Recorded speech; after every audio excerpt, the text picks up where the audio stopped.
Thank you so much. Good evening and welcome to Grace Space. Grace Space is founded on principles of a safe space for people to share information, enlighten, and encourage one another. We use a holistic approach to this, and one of the things that I would like to share with you this evening is that we will be speaking about women who served during this Women History Month. My name is Debra D. Jones. I am a guest facilitator for this evening, and so I'm going to invite you into this conversation that we'll have this evening. But before we do that, with Grace Space, we always begin with prayer. So, Heavenly Father, we thank you, we adore you, we appreciate you, we lift you up, we magnify your great and your holy name. The words, the conversation that we have this evening during Grace Space, God, let there be words that would edify each person that's hearing, that's speaking, God. Let this be an open conversation, a dialogue that's beneficial to each person, that each person can take away something that they can apply to their daily lives. We ask this in the name of Jesus the Christ. Amen and bless God. So, again, good evening, all. My name is Debra D. Jones, and I am not new to the Grace Space family. I have been a part of the team with Jada and Karen and myself. And so this evening, I have the pleasure of hosting as the facilitator for our talk. And with that being said, with this being Women's History Month, Jada gave me an assignment to speak about women who serve. And so I had a conversation with one of the brothers that's here today, and the question was, are we talking about women who serve or women in service? And so we're talking about women who serve in various capacities. And I looked when I was thinking about how we could facilitate this conversation. I really wanted to look at women who serve in various capacities, but also women who serve for the betterment of our communities. And I want to look at women in the past, also women in the present, and then talk about women in the future. A couple of housekeeping things that I wanted to bring into this conversation is one, this is a conversation. So with that being said, there are times that I will invoke you into the conversation. I want you to feel free to be in the conversation here this evening. Also, in terms of the conversation, because we're talking about women in Women's History Month and in serving, I would like to stay in that vein of conversation. You know, there are times that we can veer off to bring it into context to what we're speaking of. So basically, we're talking about women. If I were in a church building, I would say amen. And so let the church say amen. All right. So women who serve past, present, and future. So I will share with some of you, those of you that have been hanging around with us in Grace Space for a while, if you were here at this time last year, the conversation that we had about women for Women's History Month, we actually explored the work of Sojourner Truth. And so when we talk about women who serve or who have served in the past, Sojourner Truth is someone that absolutely comes to mind. And again, if you were here last year, we talked about Sojourner Truth, but we also shared information from her famous speech, Ain't I a Woman? And so that was a powerful, powerful conversation. Each of us were able to share things that we had that were related to it, kind of analyze the language of what she was saying, and it was impactful. I will say that, and I hope that if any of you were here that you felt that impact as well. And so with Sojourner, one of the things that I wanted to bring in is that she was one of those who had a role and a contribution to women in the community. And so that community being at that time her community. Sojourner, I got a little bit of background information on her. She was born in 1797. She was born and then at the age of about 9, she was sold to an abusive slave owner. And this is one thing that I thought was interesting when I was doing some of the research about her. It says that she was sold to an abusive slave owner, and at about the age of about 29 or so in 1826, so she was born in 1797. In 1826, it says that she walked away from an enslaved life a year prior to the full enactment of New York's gradual emancipation law.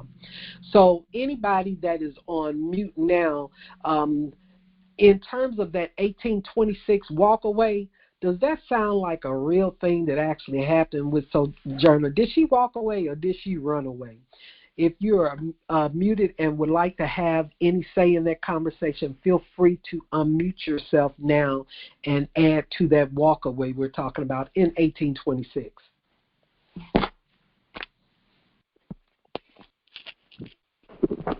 Permission to speak? Yes, sir, please. The first thing I want to speak on before I speak on what you asked me to speak on is the housekeeping thing that you did. That's just one correction that I would like to make, and that is, it's good to hear your voice up here, and you are never a guest up here. You are family. From day one, you have always been family, and you're going to always be family up on Grown Folks Talk and Express Yourself. Thank you so much.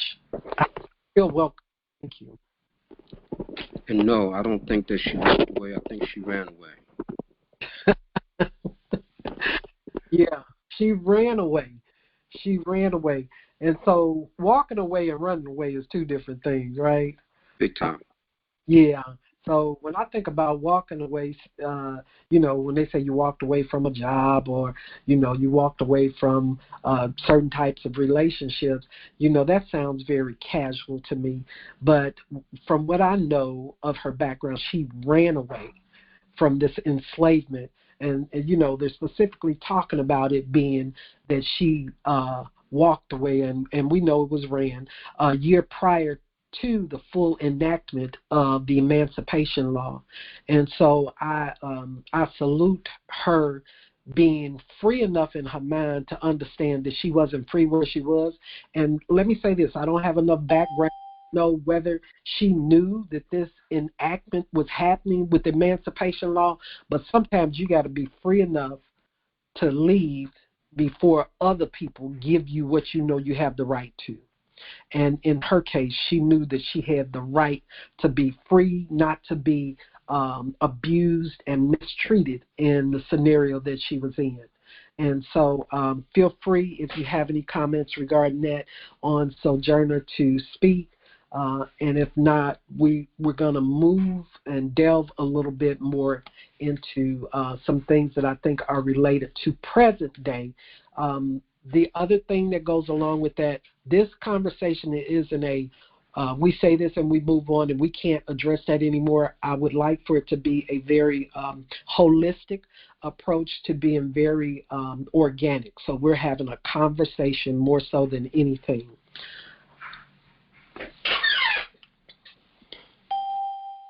All right. Oh, welcome.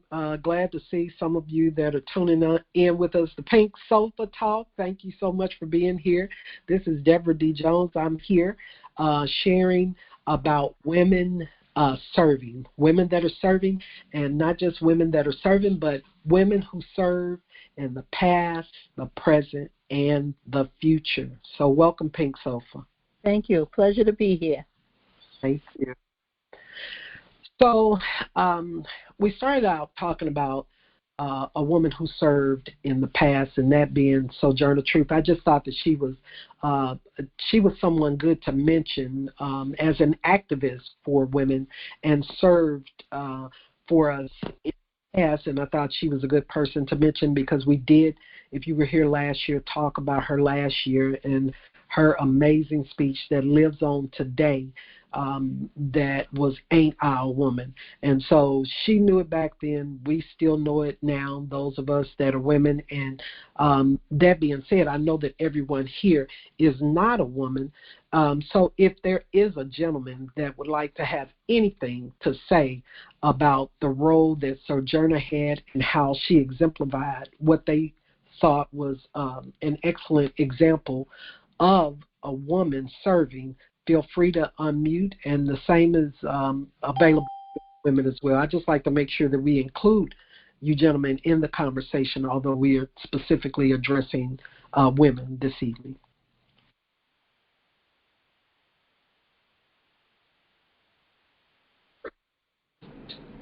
All right, let's see. So here we go. Now, Sojourner was someone that we're talking about. I'm going to say it like this in the by and by. She's someone whose life we've had the pleasure of seeing in retrospect. We're able to see that she was a powerful, historic person whose groundwork was laid and has been helpful for us in present time. And so we're talking about past, present, and future. So when I think of present time service, I looked and I did a little bit of research there.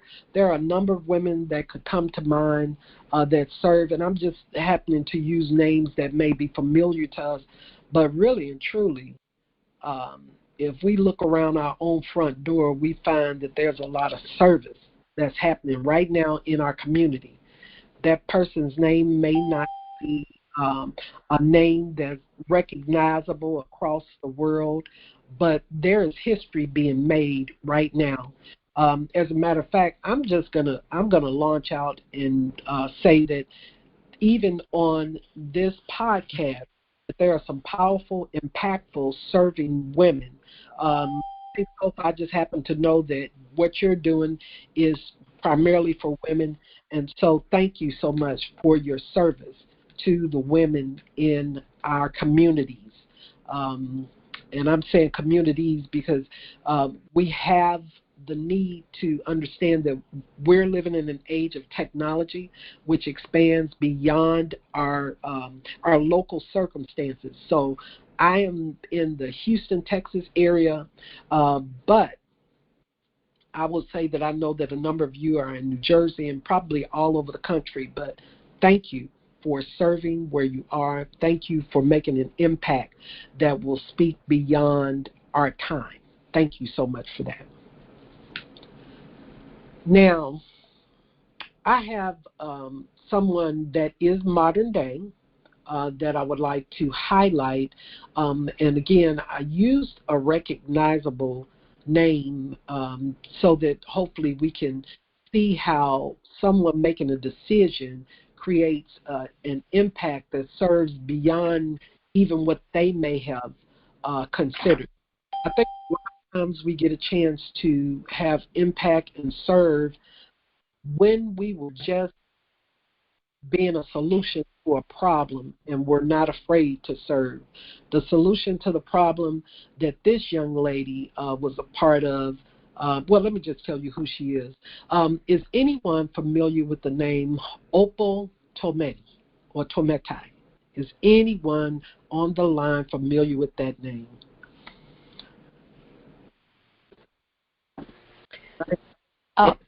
I want to think that she saved a lot of money and gave it to the black colleges. Is that her? So she may have done that. I don't know that she did that, but I'm going to tell you what she was part of pioneering. In 2013, we're in 2024, so 11 years ago, Opal was a young lady who was born in Phoenix, Arizona. She grew up in a very tight-knit Nigerian immigrant community. She became a community organizer and an advocate. Now, along with some friends, Alicia Garza and Cullors, Cullors is the last name, these three started a movement, I'll say this, which has gone beyond a movement, out of frustration over George Zimmerman's acquittal in the killing of Trayvon Martin. And so Opal's name will be etched in history as one of the three co-founders of Black Lives Matter. Now, I don't know about you, so I'm a mature woman. I'm in the AARP club. That means, I'm not 28 like she was when she became part of this, but she was bold enough to believe that the things that they saw happening, she being one of those three, needed somebody to speak up. And because she spoke up, I don't even have to ask if there's anyone on this line that has not heard of Black Lives Matter. Black Lives Matter has made us take a look at how no problem. It's made us take a look at how we are continuing to face oppression in government, oppression on political areas, on all types of areas. She was that person that was willing to speak up and say something about it and get people mobilized behind something that made a difference. I don't know that when she started out, she knew when she was serving that it would make this type of difference. But my question to the audience, and I'll digress for anyone that wants to speak to this, is there anything that has frustrated you enough that you feel like something needs to happen? Something that touches you in a unique way that you just get uncomfortable with what it is.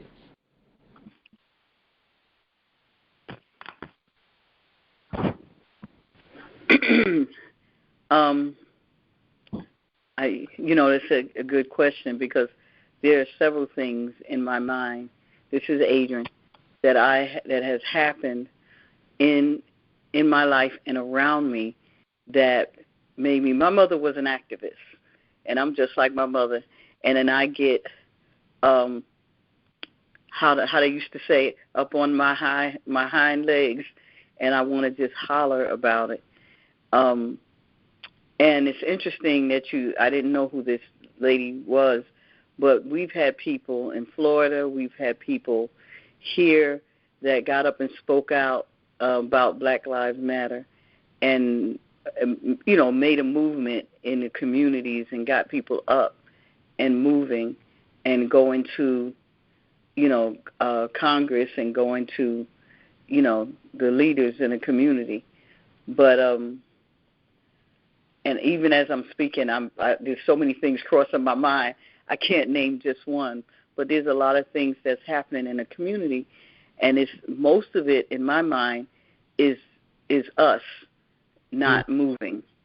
I wish there's something that I can do to stand up on a corner, on a pedestal, and speak to our black community, about standing up and doing something, instead of sitting around waiting for the government or other people to do something. And that's my biggest pet peeve. Mm-hmm. So pet peeve being that we talk about it but don't be about it? Would that be a good thing? Some of them are not even talking about it. Some of them are part of the problem. Okay. Mm-hmm. Yeah, part of the problem. So part of the problem. Do you think any of that being part of the problem has um, been birthed from not having a voice and not thinking that we need to have a voice, or just complacency?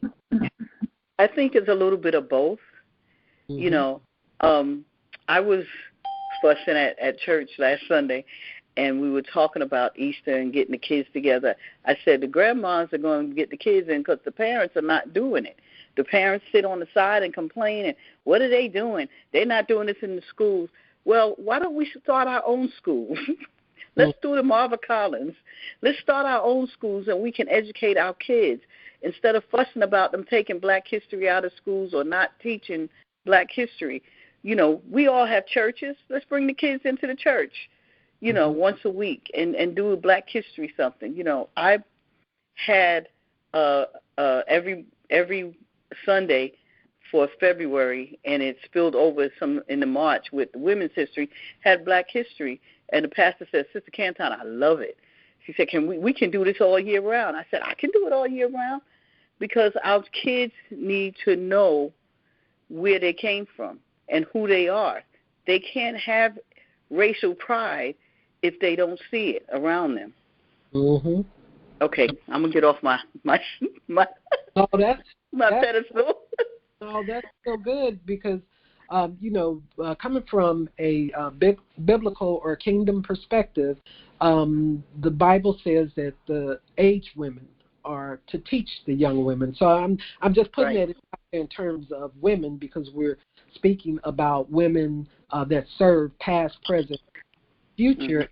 And my concern for some of the future is that some of those that are in the present, that are still here, that are still able to have an impact in their community, they not speaking, they not saying Right. nothing, they not doing nothing. And I tell you this: I grew up in Chicago, on the west side of Chicago, and you happen to mention Marva Collins. Her name rang out because she actually created the West Side Preparatory School in Right. Chicago. That's right.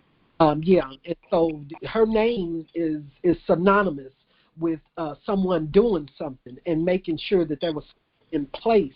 And that school's been around since I think it was maybe my first year in high school or somewhere around there, about 1975 or something to that sort. But when I was growing up in the inner city of Chicago, there was an ability for the community to be a part of serving, and the community being a part of directing, redirecting, or correcting as necessary all of the children in the community. Right.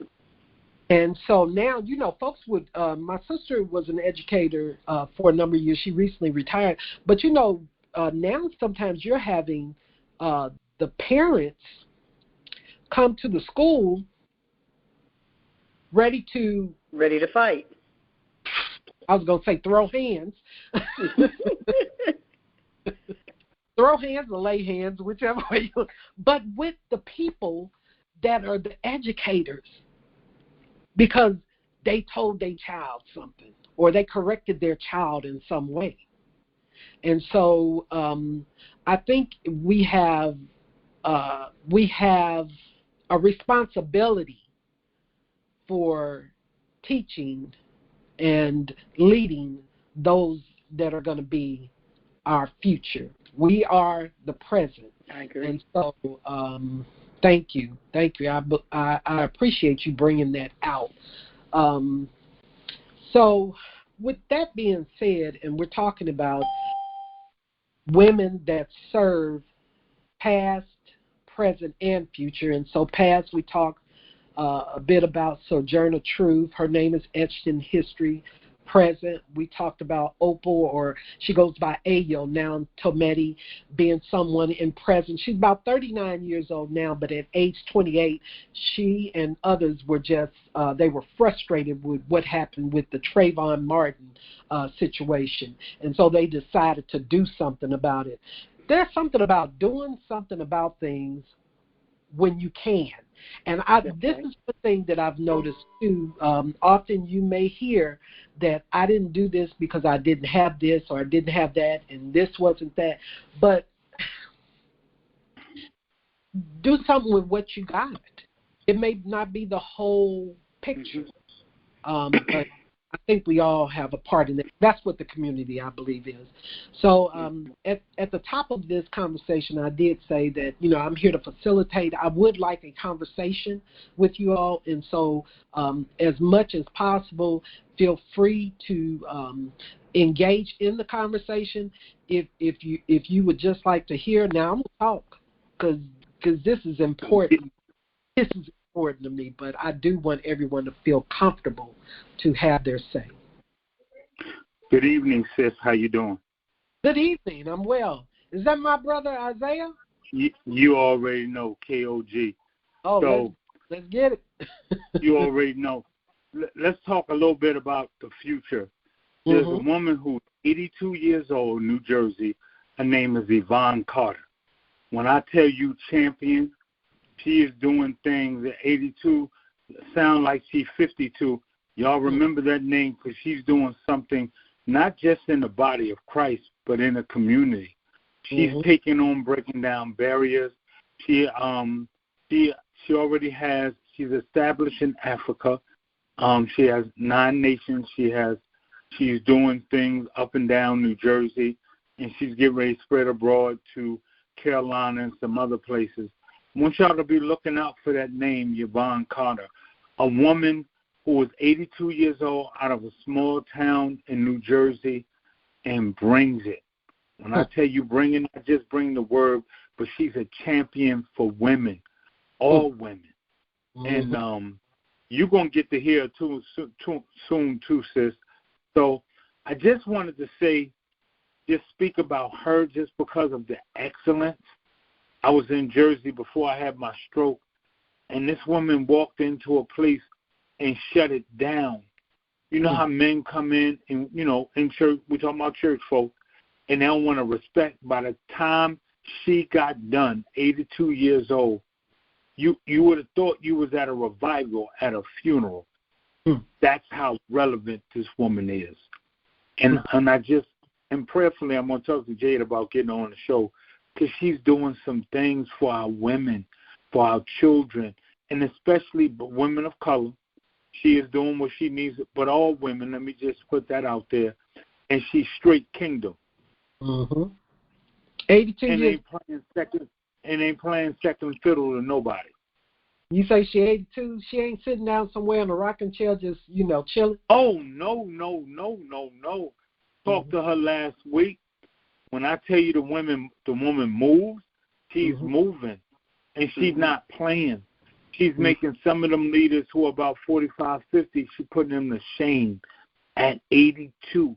Powerful woman of God, just a powerful champion for the community. So that's my Kingdom Perspective take for tonight. I just want to throw that in.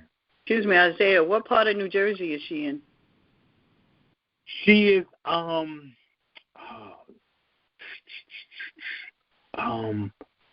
not Clementon. Because I'm in East Orange and my church is in Jersey City. She's a little further down, halfway between. Excuse me, if you'd asked me 10 minutes ago, I would have rolled off my tongue. She's in between Clementon and Newark. She's right there. She's about 20 minutes outside Atlantic City. 40 minutes outside Atlantic City. Okay. 20 minutes outside Atlantic City is Siglerville. No, Wildwood. Yes, she's above Kernersville. She's above Williamstown. She's the town, Paulsboro area, that area. Okay, I'll try to look her up. I got you. Yeah, that's going towards Delaware. Now, I love that. And she's a beast. And no disrespect, when I tell you this woman right now is doing things that is next level, and she's not scared. They tried to shut her down. She is not scared. She's speaking the truth, the whole truth, and nothing but the truth. So help me God. All right. Well, I'm grateful for her because we need those that are not afraid and are willing to still have an active voice in the community. That's really my goal for my life to do whatever it is that I need to do until there is no more doing to be done in my life. We can't see adverse situations and not because one thing that makes me a little bit uncomfortable is when I hear people always talking about stuff and they're not providing any solutions either with information, Right. how we can solve it. But I don't have no whole lot of time to talk about stuff that we're not strategizing on how to solve. And I'm going to share just a little tidbit in terms of my own history and women. So my mother was born in 1925 in Moberly, Missouri, which is a small town outside of Kansas City, Missouri. She basically grew up as an orphan. She had two siblings, but her mother was deceased at an early age, and so they were given out to other relatives. Some of y'all may know about that. That's the way it did. Ain't nobody going through no adoption or foster home. Yeah, you just pass them on to somebody else in the family. And so she was passed on to her aunt, who was in her 50s at the time and had no children and did not want her. Okay, so that's an adverse situation already. My mother ended up marrying and became a migrant worker at one point, literally traveling in the back of trains. Going from town to town. She eventually had 8 children. I'm the youngest of those 8. So she was a bad girl. I give her credit for that because even in that adverse situation, she obtained a high school diploma. I think there were 17 in her graduating class, and we shared this with our children at one of the family reunions. Modern day, that would have been like having an advanced college degree to be able to make it through in her situation. Fast forward, she never had an opportunity to have a name that would be etched in stone in other people's mind other than those that she served in the local community. Not just us as her family, but if I tell you, if we ate, she ate. I was sharing with some people recently, I was getting ready to say I grew up in extreme poverty, but the truth is I grew up extremely wealthy. And what I mean by that is that we didn't have any money, but we had what we needed. If we did not have what we needed, we lived in a community where if you don't have sugar and Miss Smith do, then you go across and knock on her door and you get you a cup of sugar and vice versa. That's the way we shared within our community. Fast forward, and to bring this whole conversation really to a close about that background, my mother, who was a migrant worker, who was an orphan, who grew up without support, actually she was physically abused too by her first husband on a regular basis. When she found that she had to go out and work in the fields, there were times that her 2 oldest children had to be left at home locked up because she had nowhere else to take them. So you talking about adverse. But currently she has not a daughter but a granddaughter who is a sitting chief justice. She has a grandson who is a physician. She has granddaughters that are CPAs.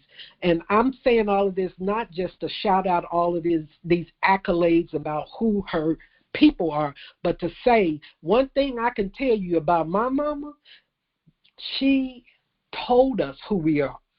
If anybody has seen The Help, that movie The Help, and the black woman is speaking into the white child that she's caring for, and she's saying to her, you are important, and all of these things. My mama didn't say it like that, but she sure told us we were smart and we could do anything. That's all why we living in a 2-bedroom, ain't no house, in a 2-bedroom apartment with 8 children, with curtains that were not even made out of cloth. They were made out of plastic. Some of y'all don't know nothing about that. So that being said, she served in her community as well. So I'm shouting out my mama, Mildred Jones Lloyd, was an awesome woman and advocate for her community. And I think if we take on that mindset that whatever little bit we can do, that it can help and it can touch the future. And so that's what she did. She built us up. She supported those in the community, and now that's touching other lives. And so modern day women, we got to keep doing the work. We got to keep pressing and doing whatever it is that we can do. If it's nothing other than educating our young girls, if it's nothing other than encouraging them, if it's nothing other than pulling them up when they're down. And one of the things I will say about this, because I had a conversation with someone recently, and there was a young girl that we both knew, and I said, "Oh, look at her. She's just as cute as she can be." And she said, "Yeah, she over there with that little short dress and blah, blah, this." And, she started going in on that. And I had to stop her. Because, see, I know her history. And I said, "Girl, stop." I said, "Your dress used to be way shorter than that. Just stop it." I said, we did that too. And so she said, "Yeah, but she shouldn't be doing this, that, and other." This is what we're here for.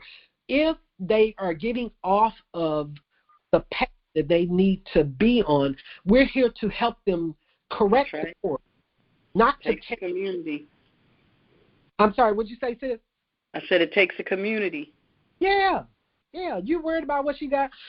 Some of these women, man, because they can't. All right, that ain't none of my business. But these young people, they have a lot more in them than what we give them credit for. Mm-hmm. A lot. Commissioner speak. Sorry, please speak. Please speak. I didn't want to change the narrative to what you were talking about when you started talking about Black Lives Matter, because we have to watch what we as melanated people buy into. And so I didn't want to jump in and change that narrative, because Black Lives Matter movement wasn't for melanated people, first of all, because if it was, then all the money that they made, Trayvon Martin's family would have received some, but didn't receive a penny. With that being said, I want to move forward into the future. Well, let's go back, because you talked about how it was back in the day. That's what it was for us. Hold on, brother. Before you go back, and I want you to go back. So, and I heard what you said, and I know you're very astute and educated. You said it wasn't for us, or it did not benefit us. It wasn't for us, and it did not benefit us in so, any way. Am I understanding that this thing that was a frustration to these young women, you're saying that they did not do this because of what happened with Trayvon Martin? No, I won't say that. I can say that Black Lives Movement was started by Europeans, and they used us as the face to get us to buy into it, to get the world to buy into it. You just have to go on their website and look it up. You'll see for yourself that who benefited. It wasn't us. But when I go back... Hold on, before you go back, and I'm sorry, I don't mean to keep cutting you off. But no, that's cool. No, that's fine. This is what I will say. One thing that, and this is just my own personal opinion, whether they attempted to use us, if it got a message to where we can benefit from the message, I even see that as a positive service. And let me tell you what I mean by that. So that's Trayvon Martin. There was George Floyd, right? We know the George Floyd scenario. Didn't benefit from that either. Well, I see that's where I'm getting ready to dispute. Because all of this stuff is kind of intertwined. And I'm going to say this real quick, and then I want you to go on with your narrative. So George Floyd, what happened with him, to this day, I haven't been able to watch that.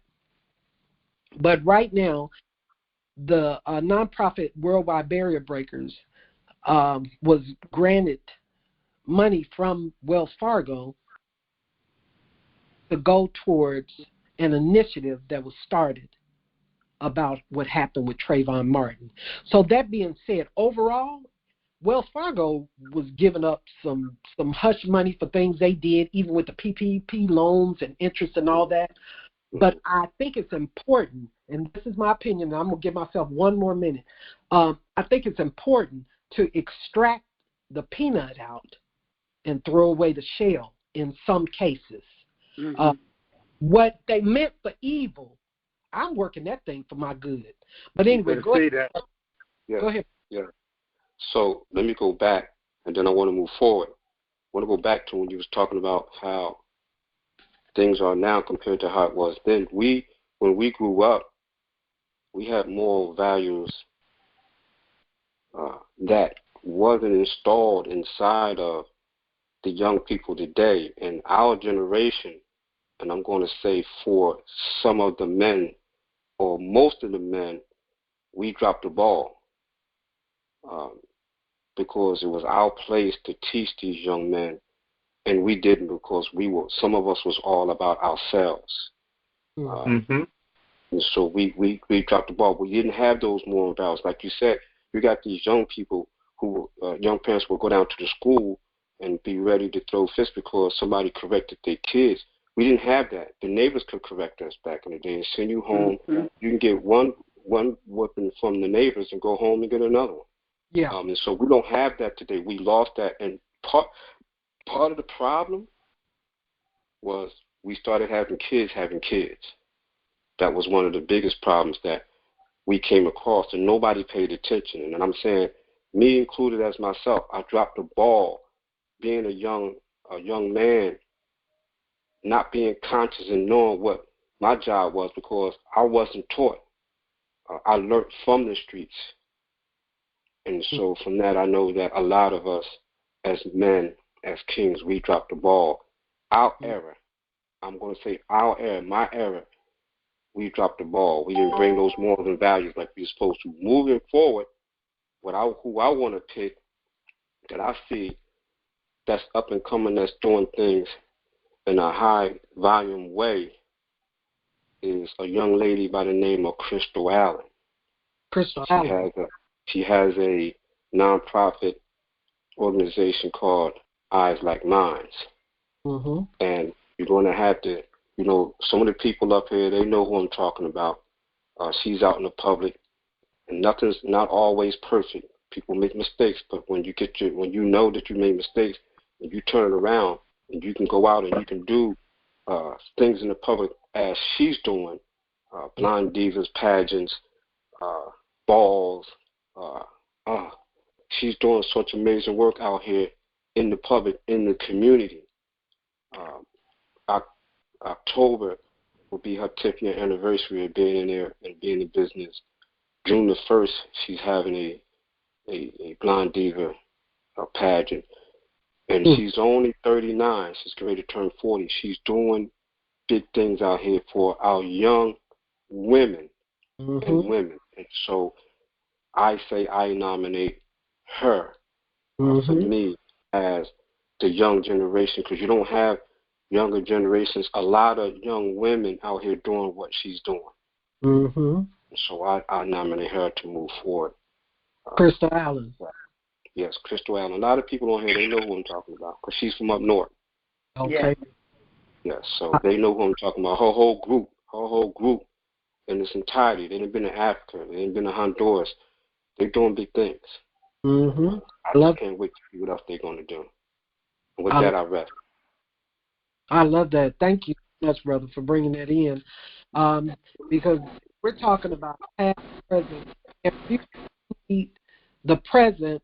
And let me say this about that. Yes, we're talking about the age women teaching the younger women, but at some point, your connection to the next generation, there's a different way that you're perceived in your connection. Her being a young woman that these women are seeing, it may be easier to understand that they can do what she does than it is, say, for them to look at somebody like me that is already at the age where I could be a grown.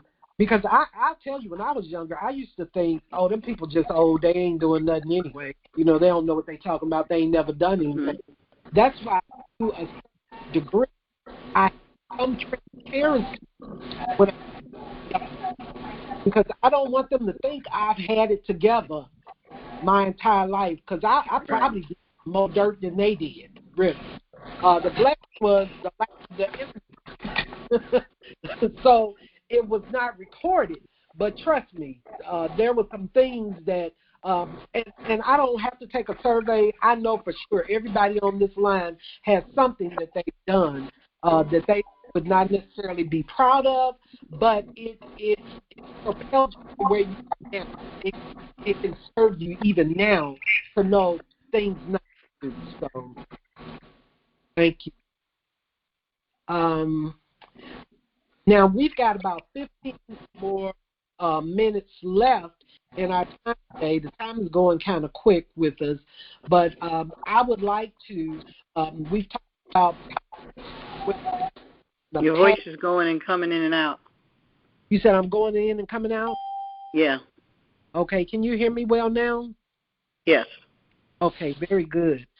So we're talking about women, celebrating Women's History Month, and talking about women who served past.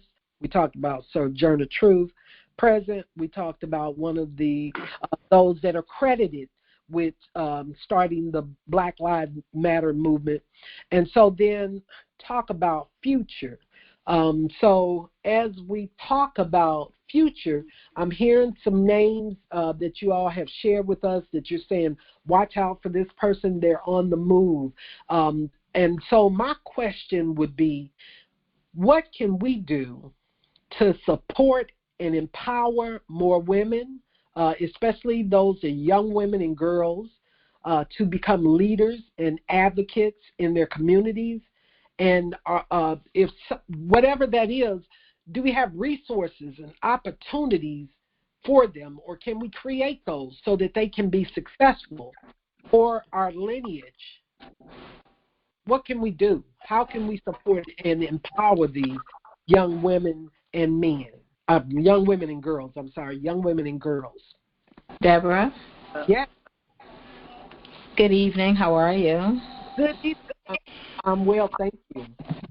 Oh, I'm glad to hear that, and it's good to hear you as well. My name is Ibadane, and I say we have resources because we have space. Where we are today, the Internet, the World Wide Web, it gives you free space to reach globally with our stories. I remember the Delaney sisters back in the 90s having their say. Those two sisters talk their talk. And I feel one thing that's missing is the talk, is the story that our young people don't hear, know, and understand. That we've walked their grounds. We've swam in their waters. We've had their challenges. But as Maya says, and still I rise. A lot of times people become despondent, even our age. They become despondent, thinking they haven't accomplished or they can't accomplish. But when we start telling the story to let our young people know you're not alone and you're not the first, and this is where we can get, so you put in front of them the top of the mountain, which is still growing. You know, even at the top of the mountain, you haven't reached the top.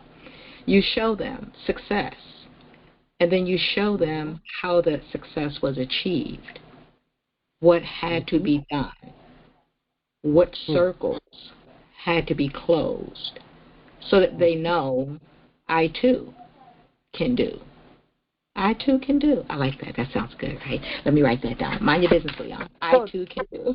If you don't write it down, I'm taking it. No, you can have it. I'll put it out there. I'll receive it. I like that. Right? And so that's a great slogan. Take it, share it, use it, spread it, because it's all about knowing the possibility. You have people in wheelchairs who go to work every day and people with 2 legs who don't, because of what they believe, sometimes about themselves or what others have implanted in them regarding their success. And teen pregnancy isn't new. We know our great-grandparents not only were pregnant at Right, 12. that's what I was going to say. Right. People have been having children young for years. And so some of the differences and some of the breakage in our generations is not just, I don't feel like I want to do it anymore. It's what we're being literally fed, literally, in the food that's being fed, in the air that we're breathing in and what's in the air that's changing the dynamics of people's thinking. And all of the branding about your mind, all of the branding about what's good and what's bad and what's new. I've never been a fad follower. Didn't need the newest sneakers, don't do the newest dances, none of that stuff. Yeah. But we're all not me. Okay. But we have to know that, one, identify individuality and the gift in you. I think that's the takeaway here. Identifying the gift in you. Because together we make this world whole. Thank you for this. Happy Women's Month. No, thank you, sis. You done started a whole nother something that 10 minutes couldn't even mess with. But I love what you're saying about you two can do identifying the gift in you, because I think sometimes people don't recognize that. And I'm going to throw one other thing in there about recognizing that gift, is that sometimes that gift don't look like what it's going to look like in the end. And so us know that analogy of a diamond in the rough, but it's yet a diamond. It still has value. And so a lot of times in the rough, people don't see that value. And we are living in a time where we have the highlight reels. And so I will say this, that some of what the younger generation sees on the World Wide Web, which is a blessing and a problem at the same time, is that they see what others are doing, and so they think that's real. And some of that is just the cleaned up version of right. But nobody's showing the stuff that happens in the background. And so that's why one of the things that I think is also good is when we can share on whatever level, when we have a chance to sit down and have these conversations, we can do, as we've said here, we can share with them the challenges that we faced, and then they see what they see as a better product now. So I think it's important for them not to feel like they can't make it, that this is the end of the road. I messed up here and it'll never be different. No, darling. Don't see that. See the gift that's in you, and let's cultivate that gift. And so anyone else that wants to share, we have 8 minutes. I was this is Adrian again. I met with our young Sunday school group this morning, and I do drama, and they said Sister Canton is putting together. This is Women's History Empowerment. I call it Women's Empowerment Month, not Women's History. And she said, Sister Canton, what you gonna do? And there were 6 kids there, and I said, how many of you want to give a presentation about women empowerment? It was all girls, and they just started talking. I'm going to talk about, I can talk about Harriet Tubman, because she was a strong woman, and she was uneducated, and she didn't wait for nobody, and she did what she had to do. I said, and is she like you? She goes, I'm going to be like that. I'm going to be like that too. These were 11 and 12-year-olds. And the other one said, I'm going to talk about Flojo. So obviously they've been talking about this in school, which I was pleased to hear. And Flojo, and she started off as a regular person, and she became the fastest woman in the world. And I'm a dancer, and I'm going to dance and wait until I get bigger. I'm going to be a top dancer in the world. I said, in the world, not in the city?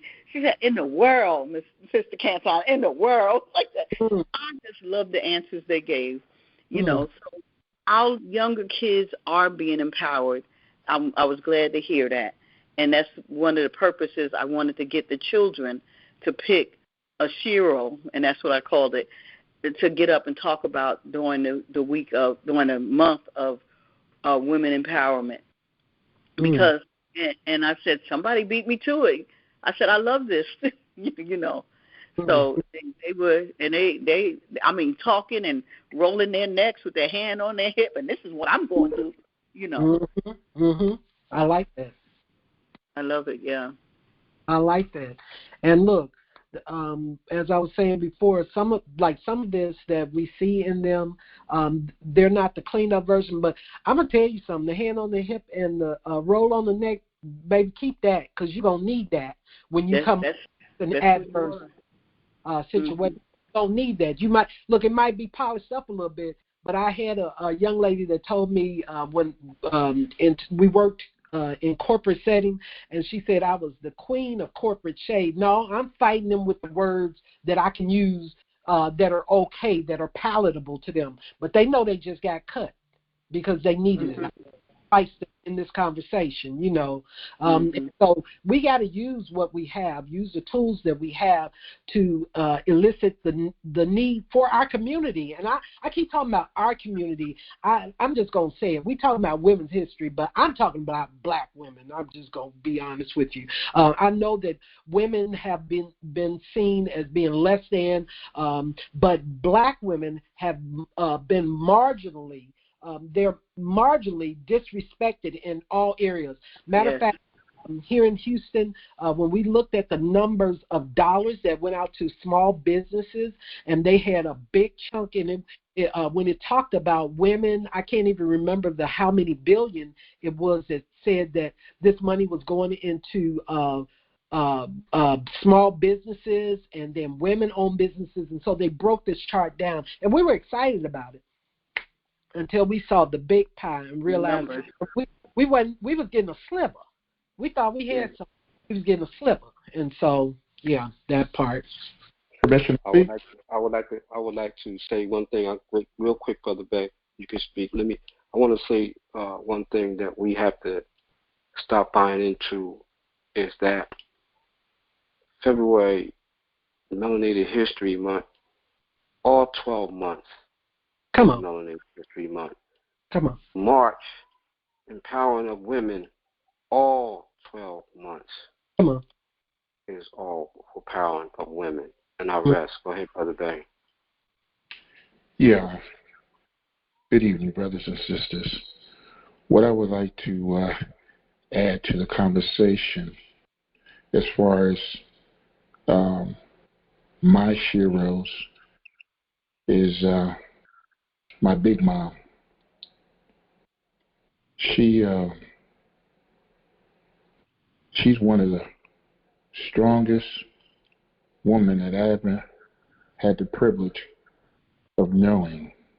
And she was strong because of the obstacles she had to overcome. Mm-hmm. I'm talking about a woman, first of all, that came from the South. Everybody likes to talk about the good things about the South. Mm-hmm. Let me just give you a version compared to The Color Purple. Okay, if you guys saw the movie The Color Purple, a lot of people didn't like it because of the things that they showed about the South. Well, let me tell you about a woman that lived that type of abuse. Okay, that type of abuse that you saw on the screen is real, and a lot of us don't like to talk about it because of the shameful factor, but it's something that my big mom lived and overcame. And because of that, it made her the strong woman that I saw in her. Now, when I was little and didn't understand because I was just seeing her behavior, and I used to think that she was one of the meanest people on this planet. But then as I grew up and I saw her for who she truly was, she was one of the most beautiful women that I ever met because of her inner strength that she had. I mean, when she prayed like, this and you know that something was about to happen,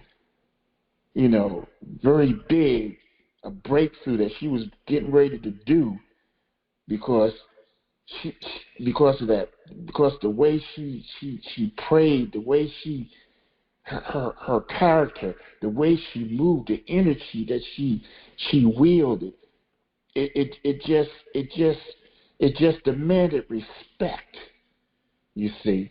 And I mean, some of the things that she did without a high school diploma. She purchased a three flat building in East Orange, New Jersey, in the 40s. That's unheard of. Some people who got professional degrees still don't own property. And here's the mindset: she would take a room and rent out everything else. Here's a woman that didn't even graduate from high school, but that was just, I don't know where she got it from, but this is what she did. She used what she had. What resources she had, she used. And I grew up with that. She's my father's mother. My father wouldn't be who he is without the strength of Big Mom. I see where he got his strength from, you see. And so I look at her and I look at our young folks, the young women now. There's a difference in character. There's a difference in the energy. I don't know, is it because we were more in our true identity back then than what we are now, because we're perpetrating, other people's cultures and so forth? I don't know. But there is definitely a difference between how she carried herself versus how the so-called contemporary women carry themselves now. And I yield. And thank you so much for sharing that, and thank God for the big mamas, because they were made out of something a bit different, and so we want to make sure we keep supporting that education piece for our future. Let me say this: we are at 6:02, so we are officially 6:02 Houston time, 7:02 your time. We're officially past our hour. I know that normally we would announce the upcoming programs. I can say that I don't have the dates and times of other programs, but they are available. There are other programs besides Grace Space, which is actually being housed here as part of the Grown Folks Talking Network. I am grateful for this opportunity to be with each of you this evening. Shout out to the engineers, the sound engineers that are handling the work behind the scene of recording this session. And I just, again, want to thank you for embracing me as your facilitator this evening. And so this is Debra D. Jones. I am signing out for Grace Space for today, celebrating women in service, past, present, and future. You all have an amazing day, and I want you to remember that grace looks amazing on you. Have a great day, all.